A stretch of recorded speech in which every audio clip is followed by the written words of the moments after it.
साई राम, जय Sainath. Good morning, Sai morning सभी को। उम्मीद करती हूँ आप सभी बहुत अच्छे होंगे, स्वस्थ होंगे, खुश होंगे और ऐसे ही खुश रहिए हमेशा, क्योंकि अगर हम खुश रहेंगे तो हमारे जीवन के हर एक कार्य बहुत ही सुंदर से बनेगा। और हम खुश रहना जानते भी हैं, क्योंकि हम साईं के बच्चे हैं। साईं के बच्चे ना कभी किसी परिस्थिति में घबराते हैं और ना ही कभी भी वो कोई भी चीज़ को लेके चिंता करते हैं, क्योंकि हमारे नाथ साईनाथ है। वो सब कुछ संभालते हैं, सब कुछ देखते हैं कि क्या होने वाला है, क्या होगा हमारे जीवन में, है ना। तो हमें चिंता करने की कोई आवश्यकता नहीं है। केवल और केवल हमारे कर्म के रास्ते में हम चले दिन प्रतिदिन, और बाबा के कहे के रास्ते में चलते जाएं। यही तो बाबा चाहते हैं। और ये अगर हम करेंगे ना तो हम अवश्य ही सुखी रहेंगे, अपने आप में प्रसन्न रहेंगे। जब हमारे चलने का रास्ता सीधा होगा ना, जब हमारे रास्ता एकदम बाबा के रास्ते में ही होगा चलना, तब हमारे जीवन में संकटा विपदा आके भी टिक नहीं पाएगा, हमको गम में डाल ही नहीं पाएगा। हम दरिद्रता में भी नहीं जाएंगे, हम कोई गम में भी नहीं डूबेंगे, हम कोई टेंशन भी नहीं ले पाएंगे, क्योंकि हमारे साईनाथ हमारे साथ हो जाते हैं हमें प्रोटेक्ट करने के लिए। और साईनाथ तभी दया करते हैं जब हम नित्य प्रतिदिन अपने जीवन को अच्छे नियमों में ढालेंगे, अच्छे नियमों में चलाएंगे, तभी तो बाबा प्रसन्न हो जाएंगे, तभी तो हमें आशीर्वाद देंगे। हम इन चीज़ों को लेके बहुत परेशान होते हैं कि हमारे बारे में लोग क्या सोच रहे हैं।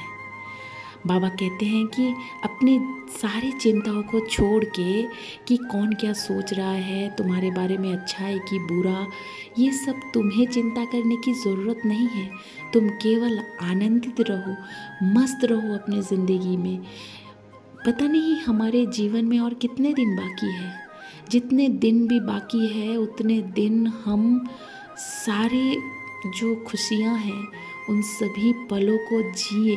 बाबा यही चाहते हैं, और इस सारी दुनिया के लोगों को अच्छा पैगाम देके जाए। जो हमारे लिए अच्छा सोच रहे हैं उनको भी, और जो बुरा सोच रहे हैं उनको भी। एक साईं भक्त कभी भी अपने मन में बदले की भावना नहीं रखता है।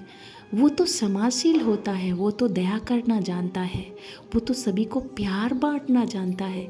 वो किसी के लिए नफरत पाल के नहीं रख सकता है। और बाबा हमारे मन के अंतःकरण में वास करते हैं। अगर हमारे मन भाव इतने कठोर, इतना ज़्यादा हमारे मन के अंतःकरण में मैला रहेगा दूसरों के प्रति, तो बाबा कभी भी हमें आशीर्वाद नहीं देंगे, बाबा हमें कभी भी माफ़ नहीं करेंगे। एक साईं भक्त हमेशा हमेशा दयालु होता है। वो हर किसी के लिए उसके मन में दया होता है, चाहे वो कितना भी उसके साथ गलत करे। इसलिए हमारे लिए सभी बराबर है।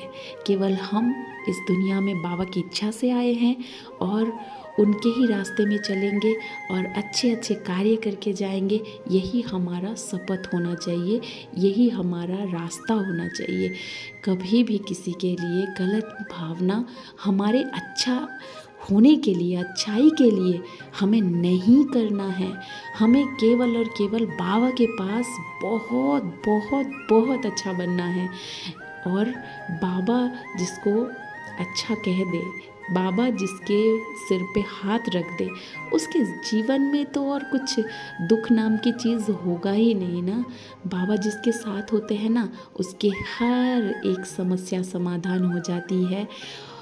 पर कर्म हमें ही करना पड़ता है, परिश्रम हमें ही करना पड़ेगा, और हमें बदलने की भावना अपने आप को ये हमें ही रखना पड़ेगा।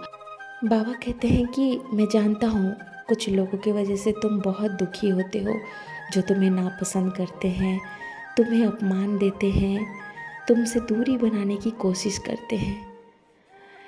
दुखी होके कोई फ़ायदा नहीं। इन सब लोगों से जितना हो सके दूरी ही बनाओ तुम।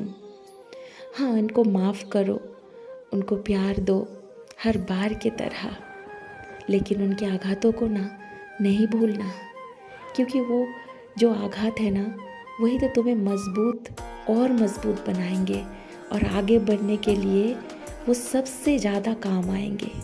इसलिए उनके आघातों को अपने अंदर समा के रखो और आगे बढ़ के मज़बूत बन के उनको दिखा दो, तुम मेरे बच्चे हो, मैं तुम्हारे साथ हूँ, तुम्हें कभी मैं गिरने नहीं दूँगा, कभी हारने नहीं दूँगा, कभी भी किसी के सामने अपमान नहीं होने दूँगा, ये मेरा वादा है। अब तुम्हारे रास्ते में चलते रहो। हाँ, बाधा आएंगे, विपत्ति आएंगे, लेकिन उन सभी चुनौतियों का सामना करते हुए आगे बढ़ो और देखो तुम्हारी मंजिल तुम्हारे लिए इंतज़ार कर रहा है। तुम्हारे बाबा तुम्हारे साथ हमेशा है। बहुत बहुत बहुत खुश रहो मेरे प्यारे बच्चे।